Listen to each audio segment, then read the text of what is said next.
हम एक्सरसाइज 8.1 का question number 7 करने जा रहे हैं। चलिए शुरू करते हैं। अब हमारे पास क्या है, क्वेश्चन नंबर 7। क्वेश्चन नंबर 7 में हमें क्या दिया हुआ है, A B C D is a trapezium. जो ए बी सी डी एक ट्रिपेजियम है, ठीक है भाई, जिसमें ए बी जो है पैरेलल है डी सी के, ठीक है, एंड ए डी बराबर है बी सी के। भाई जो लाइन बराबर दी है वो हमें पता होनी चाहिए, ए बी बराबर है ए डी बराबर है बी सी के, ये चीज़ इन्होंने हमें बताई हुई है। शो प्रूफ करने हैं हमें, 4 पार्ट हमें सोल्व करके बताने हैं। हिंट हमें क्वेश्चन में दी हुई थी, extend A B to draw line C parallel to D A. अब हमने सी को ऐसे ड्रॉ किया जिससे कि क्या बोल सकते हैं, डी ए जो लाइन है इसके पैरेलल लाइन बन गई ये, और ये वाली पूरी कंप्लीट किसके पैरेलल हो गई, इसके, जिससे क्या हो गया, ये पूरा का ए डी सी ई जो हो गया पैरेललोग्राम। ये चीज़ यहाँ पे हमें करनी थी, तो ये हमें यहाँ पे लिख के बतानी पड़ेगी। सबसे पहले हम क्या लिख देते हैं, गिवन में हमारे पास जो है ए बी जो है वो पैरेलल है सी डी के, ठीक है, और ए डी जो है बराबर है बी सी के, गिवन हमें दिया हुआ है। बाई कंस्ट्रक्शन जो करेंगे हम वो चीज़ लिख देते हैं। कंस्ट्रक्शन से हमें क्या करना है कि हमने क्या किया है, ए बी को एक्सटेंड करा है कहाँ तक, ए तक, ठीक है, लिख देते हैं ए बी एक्सटेंड टू ई, जिससे हमें क्या मिलता है, ए ई जो है पैरेलल बनती है डी सी के, और ए डी जो है वो पैरेलल बनती है किसके, ई सी के। ये वाली पैरेलल लाइन इसके बनी और ये वाली पूरी लाइन इसके पैरेलल बनी। ये हमने गिवन में यहाँ पे लिख लिया, ठीक है। अब हम सोल्व करना स्टार्ट करते हैं, जो हमें प्रूफ करना है। तो इसको करने के लिए सबसे पहले हम क्या करेंगे, हमें पहला पार्ट एंगल ए बराबर एंगल बी के करना है। तो उसके लिए हमें क्या पता होना चाहिए, देखो अब हमारे पास जो एक्सटेंड हुआ है यहाँ पे हम क्या देखते हैं, इन फर्स्ट पार्ट के लिए मैं यहाँ पे पहले फर्स्ट पार्ट लिख देता हूँ, बहुत ईजी क्वेश्चन है, आराम से हो जाएगा। इन ट्राइंगल जो है हमारे पास बी सी ई, जो बी सी ई है, इसमें देखो ये वाली साइड जो बनी है ना, सी ई जो लाइन बनी है वो बराबर बनी है सी बी के, या बी सी के लाइन बोल सकता हूँ मैं ऐसे, क्योंकि ये वाली साइड इसके इक्वल है और ये वाली साइड इसके इक्वल बनाई है, तो ये इसके इक्वल हो जाएगी ऑटोमेटिक। यहाँ पे हमारे पास क्या हो जाएगा कि जो बी सी साइड है वो किसके बराबर है, ई सी के बराबर है, ठीक है। तो इसी वजह से हमारे पास जो देखो अपोजिट साइड ये इक्वल हो गई, तो अपोजिट एंगल जो होंगे हमारे पास, अपोजिट एंगल बताता हूँ कौन से, तो ये वाले जो एंगल होंगे आपस में क्या हो जाएंगे, इक्वल, क्योंकि अपोजिट साइड के इक्वल, अपोजिट वाले एंगल क्या होते हैं, इक्वल होते हैं। तो यहाँ पे ये चीज़ हम यहाँ पे लिख देते हैं। तो यहाँ पे क्या हो जाएगा, एंगल सी बी ई बराबर हो जाएगा एंगल सी ई बी के, ठीक है। रीजन यहाँ पे दे सकते हैं हम, अपोजिट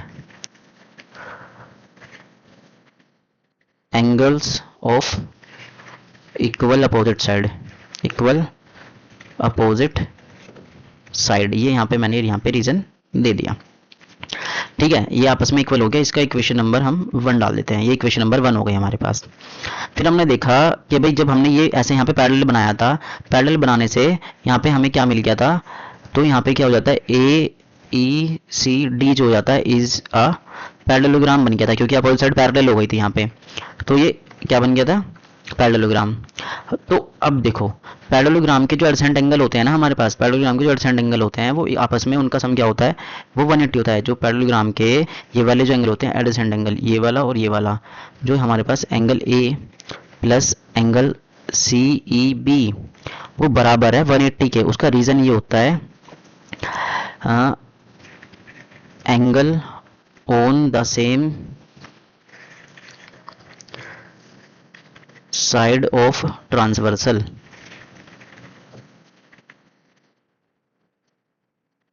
ठीक है। मतलब कि जो पैरेललोग्राम के जो हमारे अपोजिट एंगल होते हैं ना, वो मतलब कि एडसेंट एंगल जो होते हैं उनका सम क्या होता है, वो 180 होता है। इनका रीजन हम ये लिख देते हैं, या फिर हम ये लिख सकते हैं AdSense angle of the parallelogram, ये भी लिख सकते हैं। 2 रीजन है, चलो मैं दोनों लिख देता हूँ, दोनों पता हो तो यहाँ पे लिख सकते हैं अपोजिट, ये नहीं सॉरी,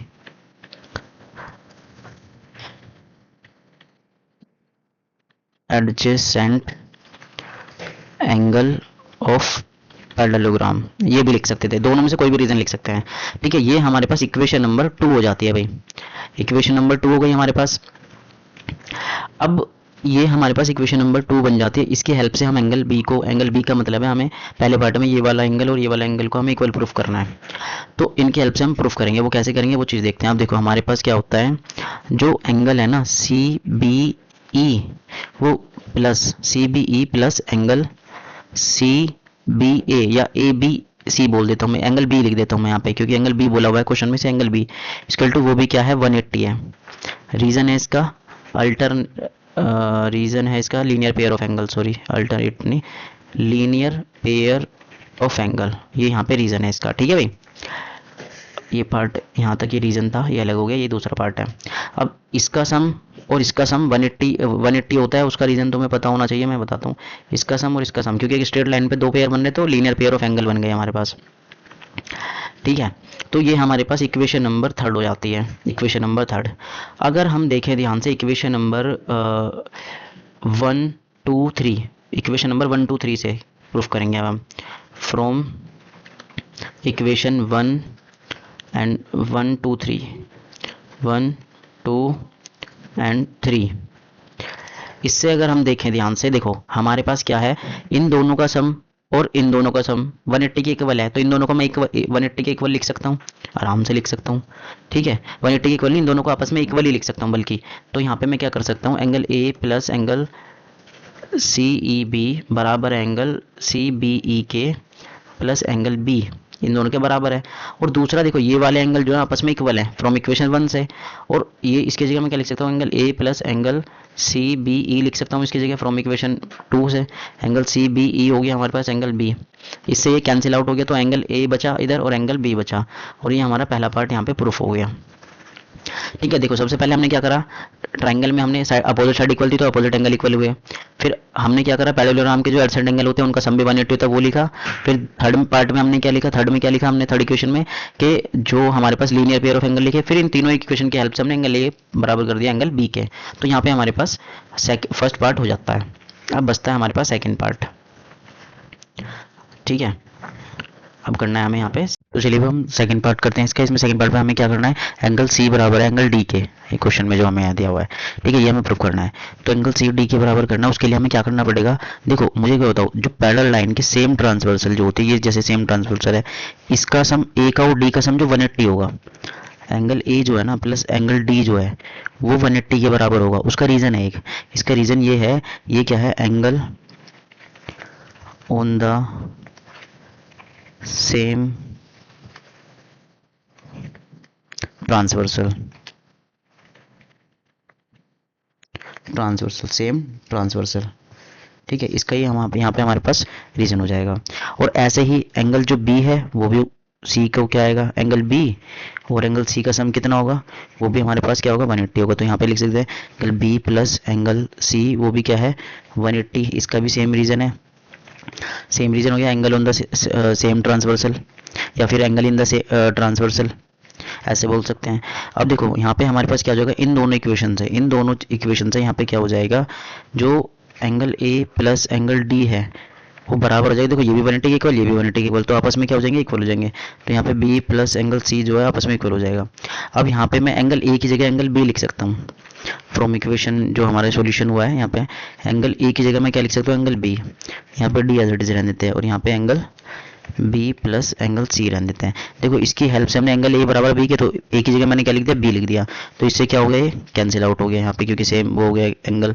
तो यहाँ पे एंगल डी बराबर आ गया एंगल सी के, और यही चीज़ हमें यहाँ पे प्रूफ करनी थी। ये सेकंड पार्ट का आंसर हो गया। ठीक है, अब यहाँ पे रीजन भी दे सकते हो कि फ्रॉम ये इसका इक्वेशन नंबर डालते हैं। यहाँ पे हमारी इक्वेशन कितनी हो गई है, 3 हो गई हैं। यहाँ पे इक्वेशन 4 और यहाँ पे 5। ठीक है, ऐसा लिख सकते हैं। तो यहाँ पे लिख देंगे रीजन फ्रॉम इक्वेशन 4 एंड 5। ठीक है, और ये वाला ये हमारा यहाँ से गिवन से हो गया जो हमने प्रूफ करा है। यहाँ पे लिख देंगे prove above, proved above.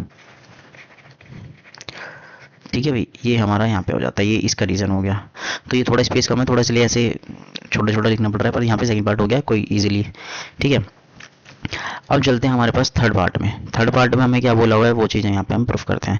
Third part में ए बी सी, जो ए बी सी ट्राइंगल है और बी ए डी जो ये पेन टाइप की बन रही है ट्राइंगल है ना, ये हमें कॉन्ग्रुएंस प्रूफ करना है। ठीक है, अलग से अगर हम बना के देखेंगे तो इस तरीके से बन रहा है। चलो यहाँ पे देखते हैं थोड़ा सा बना के, इस तरीके से और इस तरीके से जो ट्रायंगल बन रहे हैं, सेम बेस पे जो ट्रायंगल बन रहे हैं ए बी पे, इन ट्रायंगल की बात हो रही है। तो यहाँ पे थर्ड पार्ट को प्रूफ करने के लिए सॉल्व करते हैं।